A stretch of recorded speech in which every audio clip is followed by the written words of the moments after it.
Well. That'll either make you want to make love or fight. It does me every time. I'm Roddy Piper. This is Rod Pod. I named it Rod Pod so I could remember it. I have with me, it's so cool, Steve Simone, who is my best friend. Thanks, at the Comedy Store on Sunset Boulevard. We hang out there all the time. He's just, he's the most beautiful guy you've ever seen. If you ever get a chance to catch Steve Simone, you got to go see him. He always opens up for me because I'm too scared. Then you tell me what stories to tell, and you're always been there for me. I think if this podcast could turn into like some of the conversations we have at the Comedy Store when we're just hanging out with the guys in the back. You know, it's like, what are the FCC rules on this thing? I think you're allowed to go, man. There's no rules? Baby Jesus, thank you! And also, of course... Well, excuse me, oh! jump in, brother! Hacksaw Jim Duggan, that's the first thing Hacksaw's got to do. But if you're going to hoe, kid, hoe like you mean it, baby. Ho! Actually, that's how I met my wife, you know. Okay, okie dokie. There might be an F in the CC. I'm not sure. That, of course, is my frat brother, Hacksaw Jim Duggan, who I love so much. Absolutely. Holy cow. Thank you very much. Great to be here, Rod. You know, Steve, it's good to see you, my friend. Great to see you, yeah. sir. You know, it's great to be part of the first Rod Pod. Thank you. Yes, you look like Kermit. That, yes, you look like Kermit the Frog when you're bouncing around like that. Thank you very much. Yes. So, like, the coolest thing is Jim's in with his family, and like the Comedy Store on Sunset Boulevard is like my frat house. I call it the Hells Angels Club of Comedy Clubs. And so I got Hacksaw and his beautiful wife, who's a saint, by the way, for staying with him. That was a shot. And his beautiful daughters. And we brought them with my daughter, Ariel, to the Comedy Store on Sunset Boulevard. And Steve Simone gives the best ghost tours that's ever been. Because I don't know if you guys know this, if you look it up, the Comedy Store is like one of the 10 most haunted places in America. And like Steve takes you around, but the time Steve's finished, you know, you got a Bible in your hand, or you're at least going Bible. Well, that's the book for me. It stands up high in the Word of God. Anyway, I did anyway. Well, it was a great tour, I tell you, man. It was a great tour. Know, even my wife said something pulled her hair. That's right. I'm like, quit flirting, honey. She thought it was a ghost. I'm like, yeah, help yourself. She may listen to this, Jim. Well, yes. I'm only 30. Look what she's done to me. So we go in the Comedy Store, and there's one room that Steve Simone won't even go in. First, what do you call it? The first room to the left as you come in the back way. Well, you have the original room, but you know that one downstairs that they got basement. The basement. Yeah, I won't go in there. No. Yeah, you won't go in there at all. No. Well, that's a pretty solid answer. I don't like doing that ghost tour at all, but honestly, I figured if I was with two WWE Hall of Famers, I like my chances. Yes. Well, you'd go first, brother. Take him. Well, so like we're doing the tour and we're going downstairs and there's comedy guys going on and Steve's taking us upstairs where was it Andrew Dice Clay and Sam Kinison. Sam Kinison with the Ouija board and yeah, and they're Steve's, all dead, aren't they? No, Dice, he should be. Yeah. Hey, okay. I'm sorry. I guess you set the bar. All right, you asshole. Let me tell you else. I hate the honky tonk man. Get it out. Get it out. I don't think anybody likes the honky tonk man. Is he not a nice guy, the honky tonk man? Oh, he's an asshole. Yeah. And you know what he did? Well, let me put it this way. There was a guy named Wayne Ferris that bought the name Rowdy Roddy Piper to try to interfere. Well, I didn't say he was smart. I guess he was trying to move in on me some. Was he a wrestler? Wayne Ferris, let me put it this way. I've heard allegedly the honky tonk's name. Wayne Ferris. Was that you, God? Yes. Or you can call me Jim. Oh, no, she's a good girl. Okay. I've known her for years.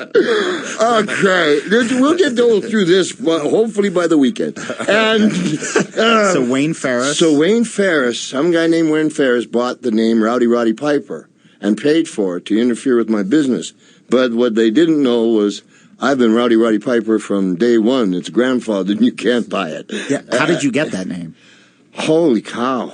I was never I'd never had the opportunity to watch pro wrestling, and I was living in a youth hostel, and I play my bagpipes, and people put quarters in the case, and because it cost $0.25 to get in the youth hostel. You get when you got there, you got a sandwich, cookie, some milk, and at nighttime, then they closed it down at 9 p.m. sharp, lights off, 6 a.m.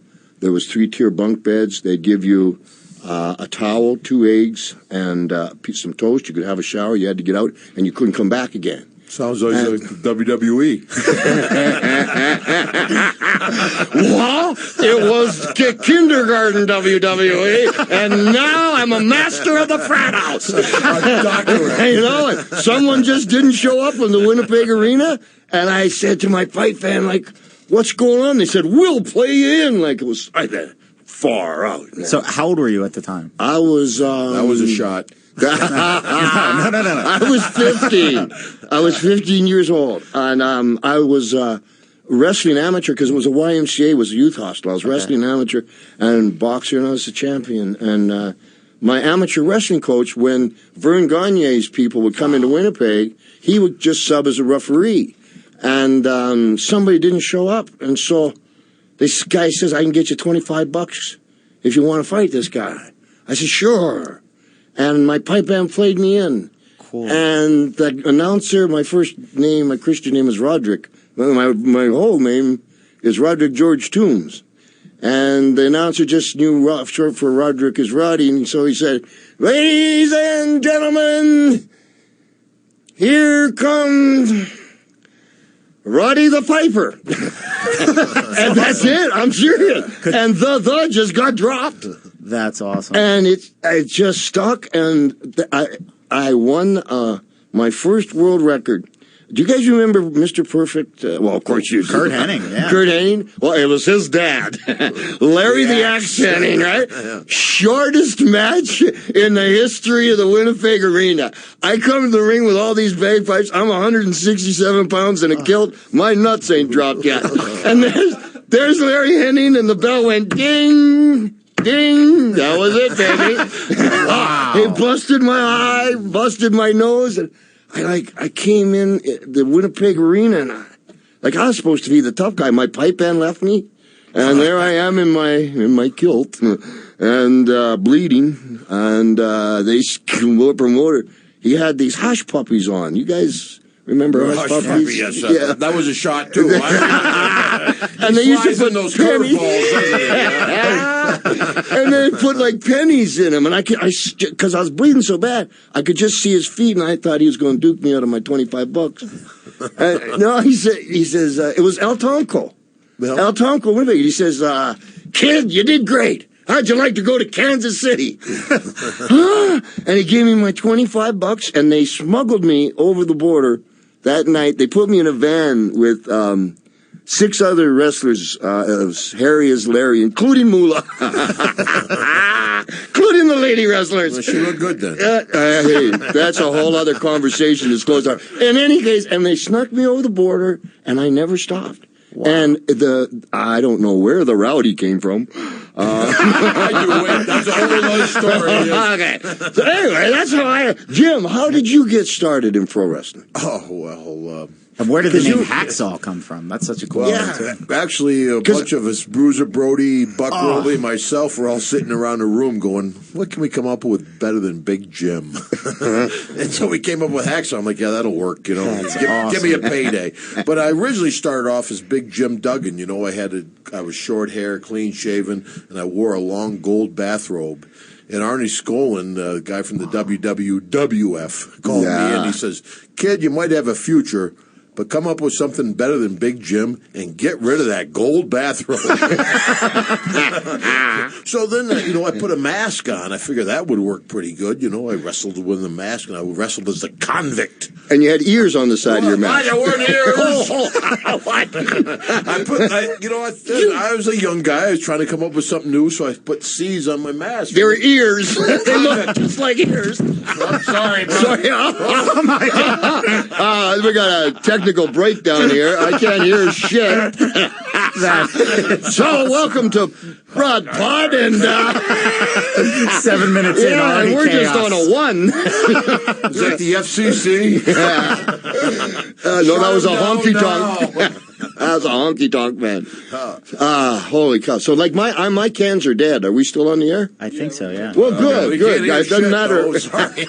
Well, that's the story of my life. Nothing. Since the dog chain match with Valentine, I can't hear shit anyway. So I'll just change headphones here because Duggan's here. Sorry. I say that a lot. So you became. I'm not sorry. The convict returns. Oh, wait. Yes, I can hear. I can hear. Good work, brother. Good work. Good I love job. it. No wonder you were late, you know what this reminds me of, just to stay on the topic with Jim, but we were doing Royal Albert Hall, which is a really cool gig to do. Where is It's in England. In London, England. It's where the Queen has her balcony, and there's her own box. But that's another story. It's where the Queen. It's where the Queen has her balcony. The jewel on her balcony, Big Jim. Yes, right. And when we used to have an expression for pay-per-view, because we started pay-per-view, and hey, it's live, nothing could go wrong. And when we were doing Wembley Hall, all the lights went out. And for maybe 30, 45 seconds, wow. I'm in the ring. And so one of guys the are getting matches. That was a shot. No. It's truth. It was the best part of my match. It was the best part. But what I did, because guys were getting nailed and kicked, I got down on the canvas on my tummy and I just started hitting the mat. And then the lights came on, and there I am. I jumped to my feet. Anyway, back. Just because something happened in the studio, though in our business, the show always goes on. You're not kidding. It's wrestling, brother. Yeah, it's wrestling. That's true. So you were the convict with ears on your mask. I was the convict. But no, it weren't ears. I was trying to be unique, so I put C's on my mask for the convict, And all the fans were like, why'd you put those ears on your mask? Like Piper did. I said, they're not ears. They're C's for the convict. Of course, that didn't work. Is that when you grabbed the 2x4? No. Then I went to Wild Man Duggan, and I wore a fur with chains on it, and I grew my beard real long. I used to do a bear crawl to the ring. Of course, it's the worst thing you can do back in the day. Okay, just so we got a visual on this, okay? So you were really hairy, and you came from the dressing room doing a bear crawl? Yes. Well, I would pay to see that. I would pay to see still all the ways. Tonight. Okay. Steve might kick in too. Did you not get the shit? I got the shit kicked out of me, brother. You're not all the way down the aisle. Baby Jesus. When you're going through a wrestling crowd, don't get down at foot level. No, that's the worst thing you can do if you're stay a bad on your guy. feet. So many riots. And that's where the riots. That's where the 2x4 came for. Bruiser Brody actually told me, he says, Duggan, if you carry something in the ring, carry something you can use. Forget the feathered boas and sequin robes. There's a 2x4. And I come down to the ring, it's like parting the Red Sea. The people would scatter. All right, so it got that real for you guys with your interaction with the fans. Back in the day. Yeah. I've been stabbed 3 times. Last time in Raleigh, North Carolina, an inch from the heart. And that's when I was doing TBS at the time for Turner, and I was working Crockett's territory at the same time. And, I guess according to my wife, I can get a lot of heat. Wow. And that was just in the dressing room.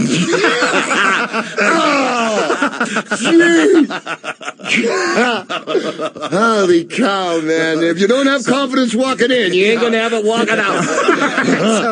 Wait, I'm just trying to get this straight. Okay. A fan stabbed you an inch from your heart. You had to carry a 2x4 to keep them away from you. Yeah. Well, back in the day, they had the waiver. You think it's fake? You signed a waiver. You come up in the ring. We'll show if it's fake or not. It was you had to take a everybody. long difference between sports entertainment and pro because wrestling. it was put out that if anybody in the crowd, if you jumped in the ring, that was fair game then. Oh, yeah. So, like, Who every was night. Crazy enough to do that? Oh, lots. You'd be surprised. Oh, yeah. Then you come in, if you had heat like Piper did. Okay. They were there was a line of people. It was like the freeway. They had a run line. Some with machetes, some with stilettos. The chainsaws. Like a stiletto deal. I mean, wasn't there security there for you guys? Didn't they check? Well, the security was wrestling fans too. They're like, you shouldn't cheat. I'm like, I'm the bad guy. I'm supposed to cheat. Yeah. Like, no, there was no policeman to bring in. You always had to hide your car because many times I'd put a bottle under my tires, and when I backed up, I would flatten the tire and getting in. And again, that was a wrestler's. The one that was hard was. You'd come in, what town were you born in? Philadelphia. Oh, baby Jesus. What really? you call me? No, Jim. No, down, Jim. Saskatoon Hat Company. I had a hell of a lawsuit in Philadelphia. But, that doesn't narrow it down. What city? Well, you go to Philadelphia to the Spectrum, and we'd wrestle there. But then we'd go out and have to eat like everybody else. And by the time you got out of that arena, they knew what hotels we stayed at, and they were drinking, and you'd have to fight your way in and fight your way out of that would be my phone. Just, so I'm a professional heat taker, too. The only one dumb enough not to turn off his phone. So, because I was that dumb, they would beat the shit out of me. Wow. And I was, I started when I was 15. I don't know. Every time there was trouble, they would throw the kid out there. Because I was expendable. Oh, nobody knew where I came from. Nobody knew nothing about me. If I died, nobody cared. It's true. And the first 4 years, you remember, these guys were the last of the Gorgeous George era. And when Gorgeous George, that whole thing got exposed, they got cheated out of their main event. Okay, when you say exposed, some people might not know what you're referring to. Let me show you.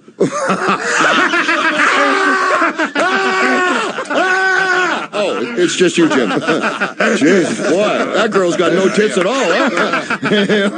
I got big hands and big feet. You know what that means? You wear big gloves and big shoes. Okay.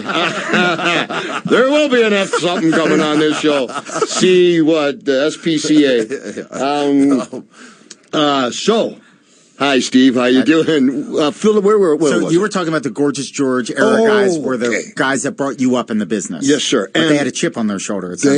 Because the Gorgeous George era, you got to understand, you can go to Melnick Hall in UCLA, and I used to as a kid, and you can watch Stan Lane, you can see Warren Bockwinkel, Nick Bockwinkel's dad, you can see Chick Garibaldi, Gorgeous George, Baron Leone. I used to study them all move for move. And back in 57, 8, early 60s, Gorgeous George, they were on NBC all across. They were huge stars. Right. The young kids, the guy, one of my mentors, Leo Garibaldi, they would give him cars just to drive. So Leo Garibaldi was driving a car. It was unbelievable. Wow. Then, the guys with bulges in their jacket got into the business, and some fights started getting fixed. And then it got way out of hand, and it got exposed around the world that they said that wrestling was fixed. Okay. Well, what that did, the wrestling just dropped. They dropped it off the network, dropped the bottom out of it, and that's how territories were formed. For instance, in the United States, the territories would have been the Northwest, San Francisco, L.A., Minnesota, Texas, in 2 territories. Dallas and Amarillo split it.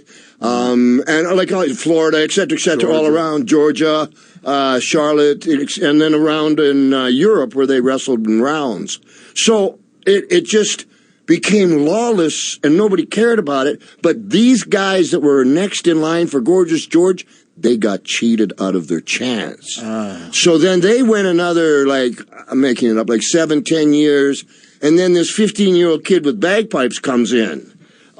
Serious, well, we'll kill him now. Wow. And that was the attitude. And they beat me up. They have one hold called the sugar hold. And you can hang on to it once you get it with one arm. And what it does is it pushes the blood the blood has to go someplace because they're leaning on you and they got you all tied up. And the blood pushes to the head so hard it comes out the eyes, the ears, the nose, and the mouth. Oh. And they would do that. But this is what they do. They would lock it in, and once they locked it in and you can't breathe, they'd say, now. They talk to you. They talk, exactly.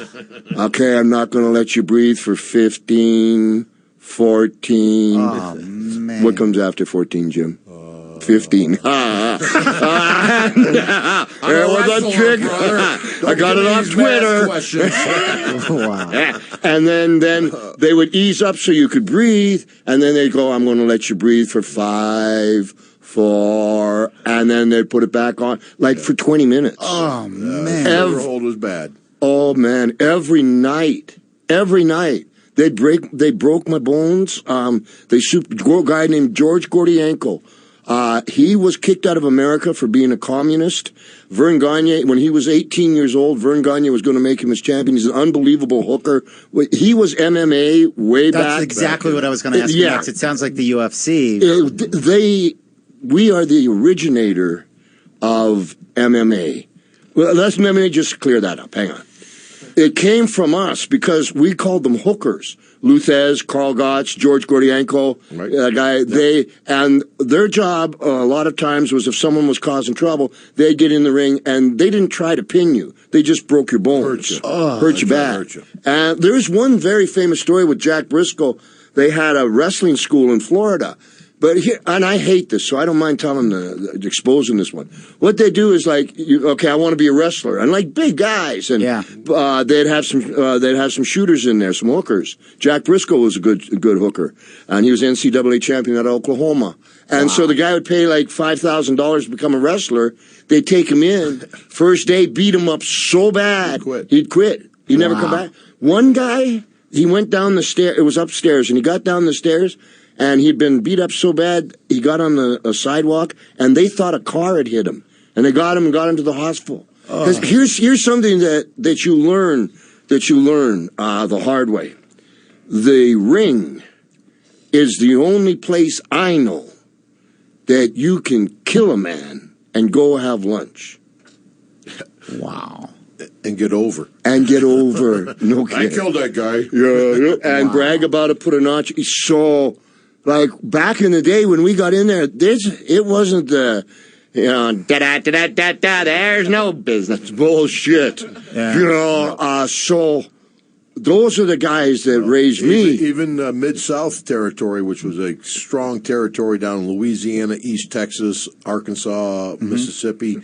That if you lost a bar fight for Bill Watts, you get fired. If you lost a bar fight, you get canned. Yeah, and like if you were the champion and you lost a bar fight, you were gone. You were fired too. It sounds like the most stress to me as a comedian. It sounds like the opposite of comedy in the sense that as a comedian, people like want to buy you drinks afterwards and be your friend. Yeah. But it sounds like you guys had it in the ring if you go on your way to the ring, and then when you're trying to blow steam off after a match, it never stops. Sure. Even nowadays, you go out, you meet 100 folks, 99 of them are cool, but you're going to run across that one guy. I think I can beat you arm wrestling. You look bigger on TV. I get that. Tough, right? You don't look that big. You're always a phony wrestler until you go to court. But he's a professional fighter. 30,000. When you're hitting him 10, 20, 30,000. I'm going to sue you. I said, well, shit, we're not done. I'm getting my money back. I would try to do a plumber's job. a plumber shouldn't try to do my job. Every night I'm throwing punches, getting hit, in the bar fight back in the day, you get hit. Oh, you're like, hey, pretty good punch, buddy. Yeah. Let me show you the real deal. Duggan's got a hell of a line with anybody. And they'll come up, I've seen him, and Duggan's looking at him, and they're giving him trouble. He looks at him, he says, stand up when you're talking to me.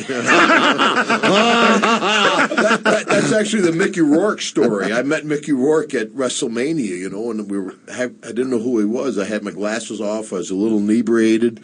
I'm walking down the hallway of the hotel, and these three guys are walking towards me. Two move to the right. I move to the right. The one guy bows up as we're going by, and we brush shoulders. So just in passing, I'm like, you got enough room there, buddy? And he turns around and goes, what'd you say to me? So I turn around. I'm trying to focus in who it is. We'll get to that. Just keep going. And I'm like, I said, you got enough room? He says, nobody talks to me that way. So I'm looking at Mickey Rourke. He's about this big, he's about 4'4", I'm like, well, stand up when you're talking to me. Now he's like, holy cow. Holy cow. Knowing Mickey, that would really, that'd work. Oh, he was all fired up, I took bigger dumps than you, bro. One time, famous story was Hacksaw. Hacksaw's a pretty big boy. He's NFL ball player. It's hard to tell in his pants. Jeez. You should see when I get excited. So, Hacksaw is a big boy, and, talk to my wife, huh? So, Hacksaw is a big boy, and he was an NFL ball player, and, he's got a good nature, when he's sleeping, and, we're in Japan, right? Everybody got that, even the guy. Is my wife here? Okay, so Hacksaw's walking down the street in Japan, and the Japanese people are really strange about Americans and big guys. And so we were in the dressing room, and Hacksaw, as he comes into the dressing room, he says, why? And he's holding his side. He says, I was walking down the street, and he says, there was these karate guys, and they wanted to fight. And this one karate guy punched me right in the liver. He said, why, I had to shear wheat. Okay, Big Jim, how you doing now? Just sit down, big guy. Well, you can see his arm going like a sickle through the sheep. Excuse me, through the sheep in your case, too. Through the wheat, rather. And it was like, whoosh, well, I had the sheer wheat. And all these little Japs. Talk about picking your targets. They're all about 4'4". Yeah. I beat all you guys. Come on, put down that ice cream.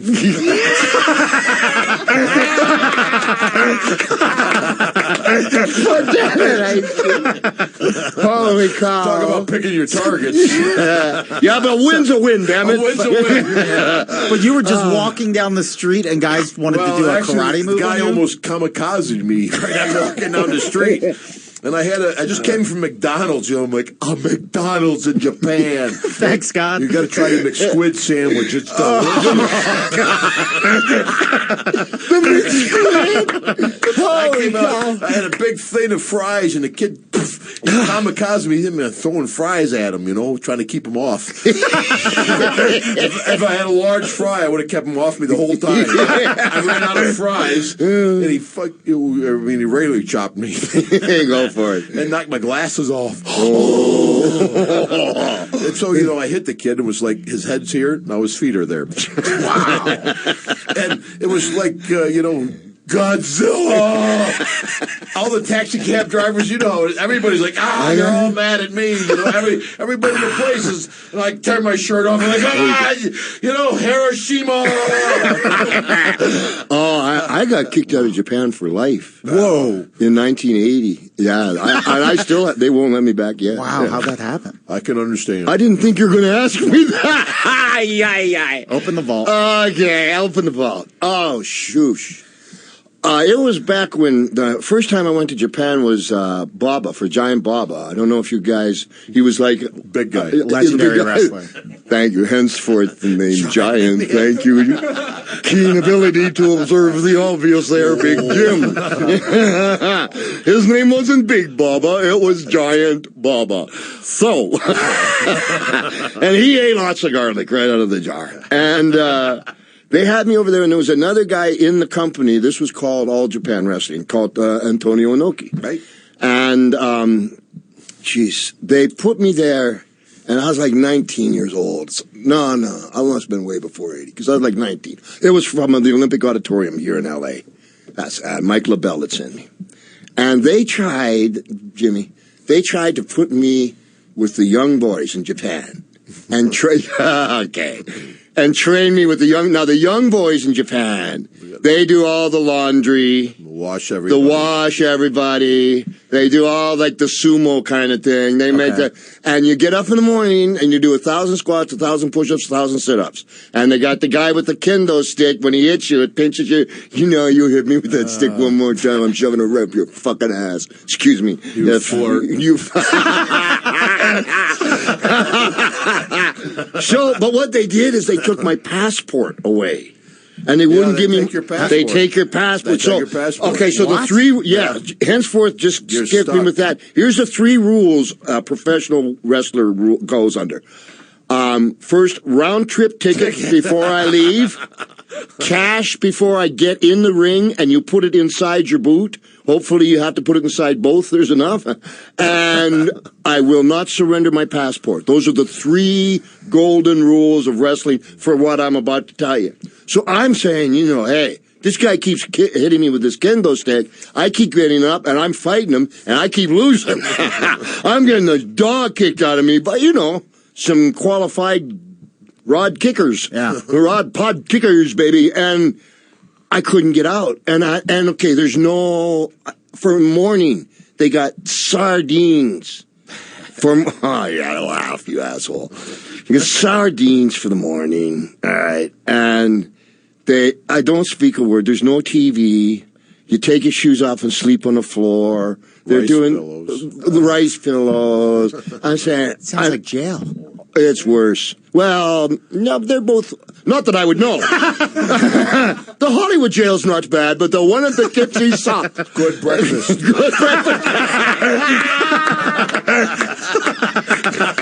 So, like, in Japan, you can buy beer just from, like, a soda pop machine. Just put in the yen, and the beer comes out, and I was so miserable.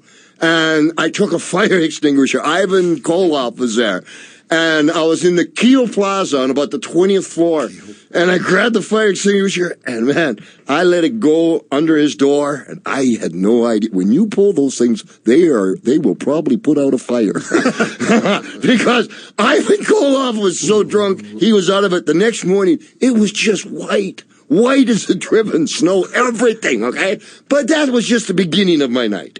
And after I did that, I went down and I drank more on China, and I see a taxi cab, and it's running, and the taxi cab guy ain't in it. I think that's great. I can make it back to America. I jumped in the car and I hit it as hard as I could hit it, and the wheels weren't quite turned the way I thought they were turned, and brother, I ran right into a Korean barbecue restaurant. I don't mean into it. It's all rice paper. I mean right in, tables are. The car is inside. So if you ever go to Japan, I can get you to a ride to my Korean barbecue restaurant. And please stop. And but you can go to Japan. Piper can't go to Japan. Wow. Thank you for the reminder of that, Big Jim. But I'll tell you a story about England. I'm out at the Stringfellows, which back in the day was the hottest club, like Studio 54 in London. So I'm down there. I'm partying. She's doing the John Travolta V. Yeah. You got to see Jim Duggan doing the John Travolta Pulp Fiction V while he's dancing. Yeah. So I come in like 3 a.m. I'm coming into the hotel. I'm like, I partied good, brother. I partied hard. I passed Piper on the way out. I'm like, huh? There goes the varsity. Holy cow. 3 in the morning, he was going out. He's on the way out. I was just restless. Geez, one time over there in Belfast, oh, man. They were drinking a lot, and we had, like, the IRA. Listen, 1991, the first European UK Rampage Tour was the name. And the Nasty Boys were there, Hawk, the Road Warriors, Hawk and Animal, Ric Flair, Andre the Giant, Kerry Von Erich.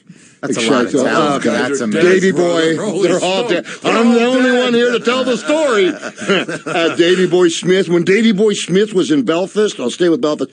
Davey Boy, the way he came out is he had this huge, beautiful cape of the Union Jack. And he's ready to go out in a sold-out arena in Belfast.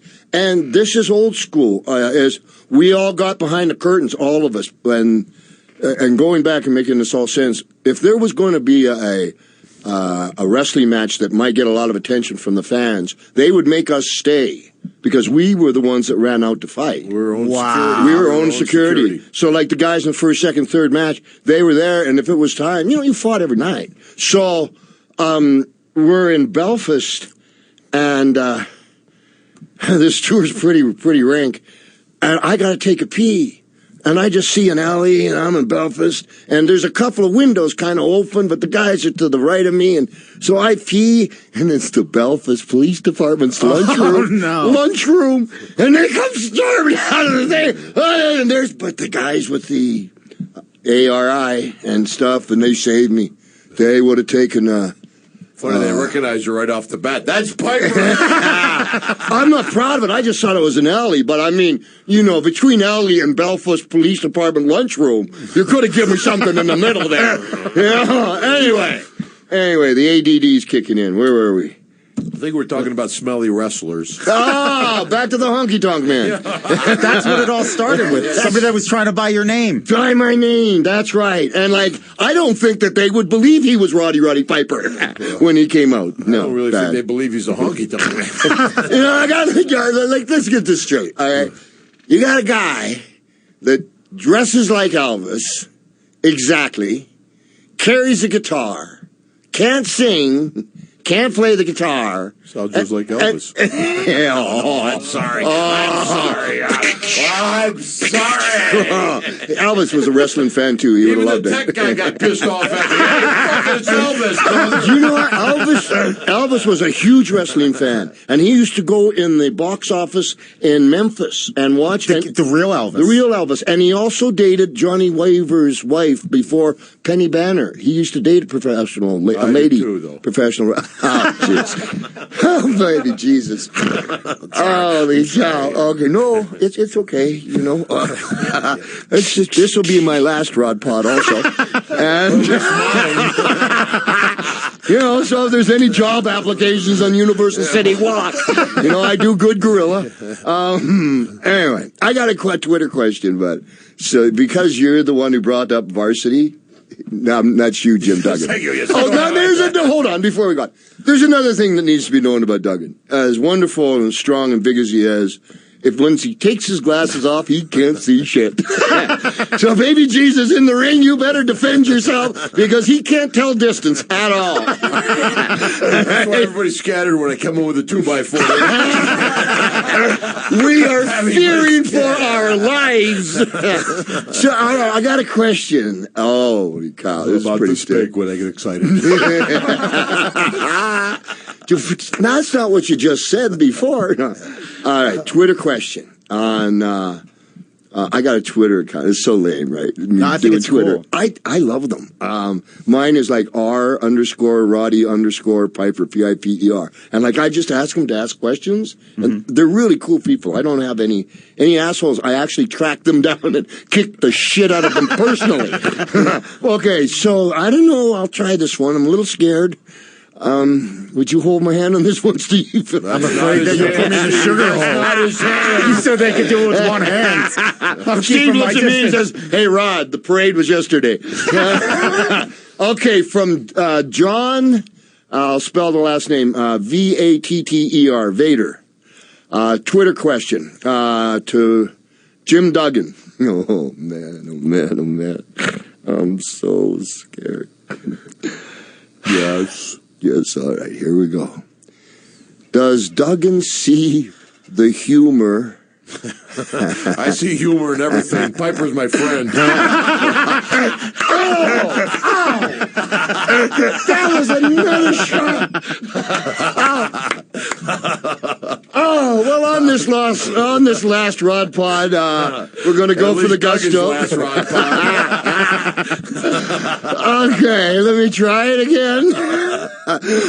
Does Duggan see the humor of him being busted doing drugs with a rival? Now, listen, allegedly. No. Actually, I see no humor in that at all. But I was a shit. Thanks for bringing it up, you son of a bitch.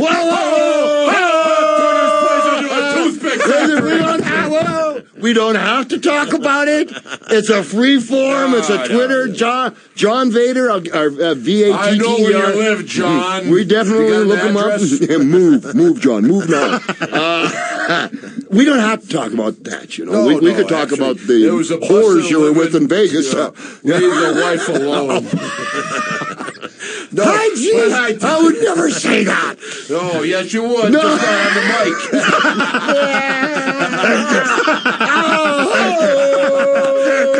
mic. Deborah?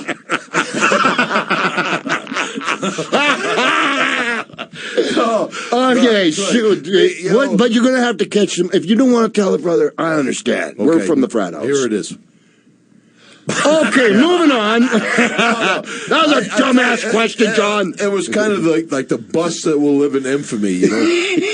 Chris Benoit butchers his whole family. Nobody talks about it, you know. I got a misdemeanor arrest, and everybody's like, holy shit. Holy cow. Yeah. Holy cow. Tell us the story from the beginning. Okay. It all started in a small little town in upstate New York. What do you mean? No. Not where you were. No, not the whole beginning, Jim. No. Well, you know, everybody assumes the Sheik and I were friends, but we weren't really friends. I just met him at the airport, and he's like, Doug and I have no credit card. Maybe you give me a ride. I'm like, yeah, sure. You know, what the hell? So, you know, it's the Iron Sheik, you know. And, of course, we just got done with WrestleMania 3, 93,000 people. I hit him with a 2x4. USA had the whole place rocking. So I was like... Oh, so you were wrestling him at the time? Yes. Oh, you just met? Well, I just came into the WWE. Gotcha. So I never really knew the Sheik, but of course he was the Sheik and I'm Jim Duggan.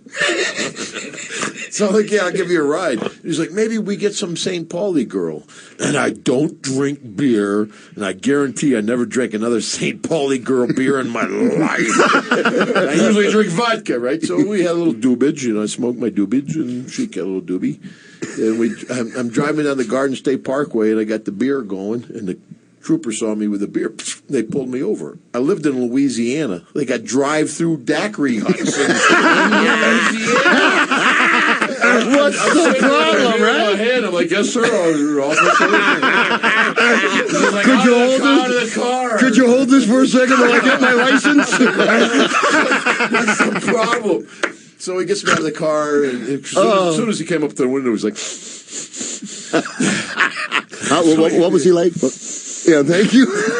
Oh, I miss the old days. Anyway, go ahead. I tell you, the drugs, the booze, the broads. God, I miss the old days. So they pulled me out of the car, and he's like, you're drinking and driving? I said, yes, sir. Yeah. How was I doing? And so he's like, you got any marijuana? I'm like, yes, sir. There's a small amount of marijuana under my seat. I figured, he'll take it. He's like, up against the car. I'm like, holy shit, I'm a wrestler. He says, don't move. Holy cow. And, of course, then he pulled the Sheik out, and the Sheik had 3 grams of cocaine, you know. Didn't tell me about it. Bastard. Oh, USA. That was a shot, Steve. No, it wasn't. I'm saying pro USA. So anyway, they pull us out of the car, and now there's like 20 cop cars, you know, and I'm up against the police car with my hands and feet back and spread them, and everybody's going by and go like, hey, there's Hacksaw Duggan. But anyway, I had a misdemeanor arrest. The Sheik had the felony conviction, but yeah, but just that's the bust of whoa. Not that I'm trying to smooth it over, Piper. But let's hang talk on, about something else. But let's just finish, because the next day there was a special treat for you. You know my wife?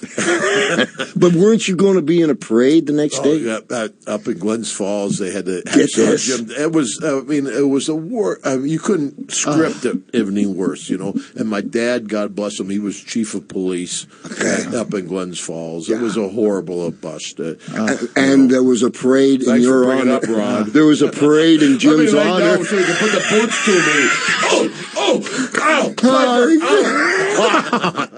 But there was a parade in his honor. And his dad was a police chief the night before. And the Sheik just didn't eat, you know. Well, he didn't take, the Sheik should have took the heat. It sounds to me like I was a kid. I grew up watching you guys, and your lives during that era sound to me way harder than anybody could have imagined. Like, it sounds to me like you were just trying to do somebody a favor, somebody that you worked with. But, you know, I was over 21. I should have known better. But you know what? Steve's got a point, because we do that to ourselves. Yeah. We beat the shit out of ourselves all the time. Well, I certainly do. Last night, I really beat the hell out of myself. Let me see if I can find another Twitter question really quick here. Ask Jim, besides the Iron Sheik, who did he... Never mind. Yeah, like Duggan, you got a hell of a grip. I'm like, I should. I work on it every night.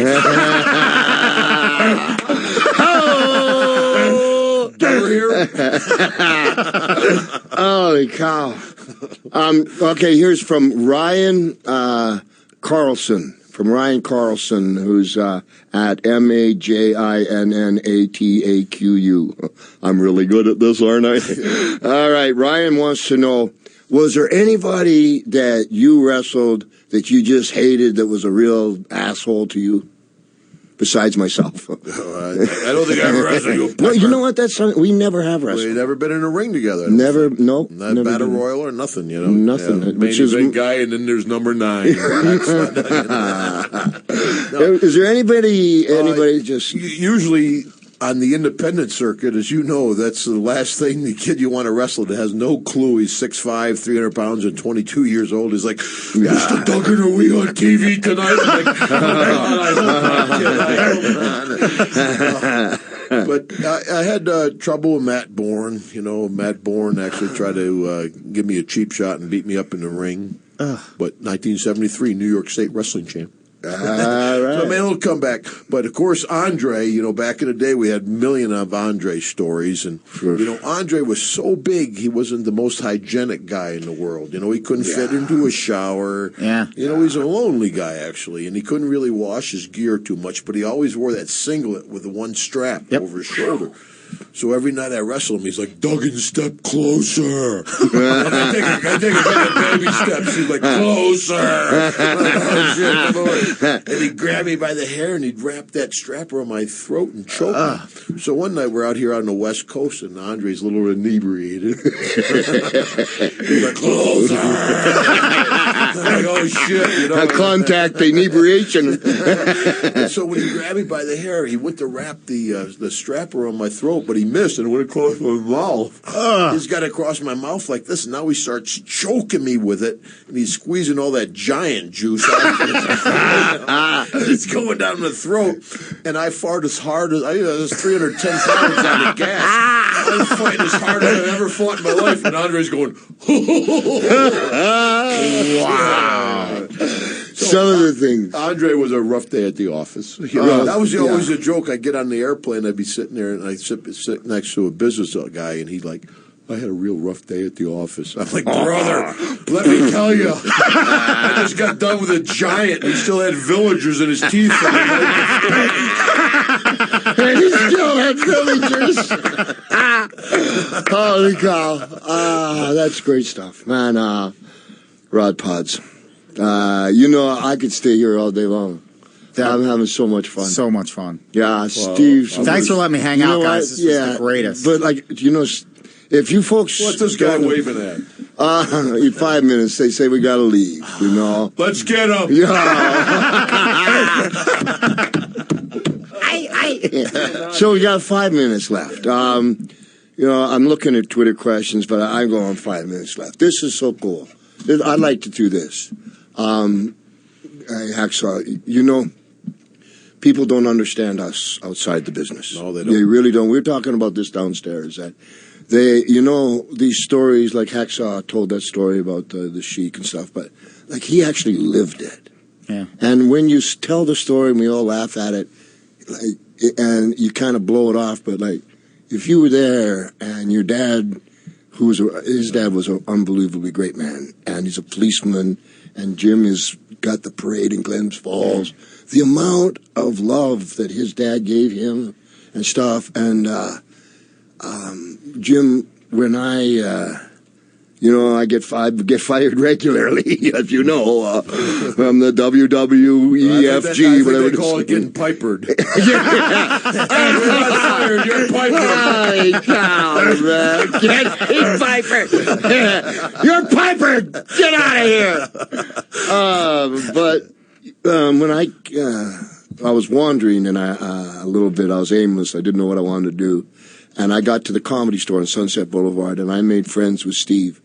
And they brought me in with open arms, and they're kind of like us in a way. They have difficult times, and Steve has earned his way to be the great performer that he is.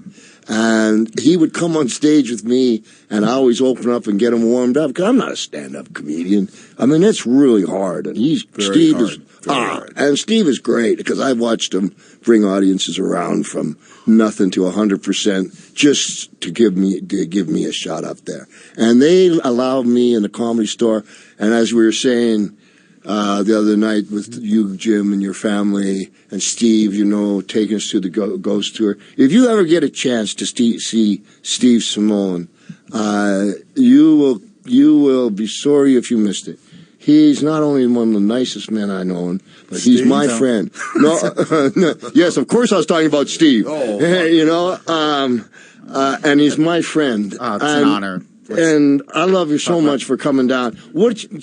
Steve, I want to know what your Twitter is. What's your Twitter? It's my website's awesomesteve.com, so it's easy for them to remember. Awesomesteve.com. And they can sign up for the Twitter right there. Awesome Steve, that's perfect. And then yours is Jackass what, Jim? No, I'm sorry. Jim's got a book coming out. Awesome. Right. You know, which is very cool.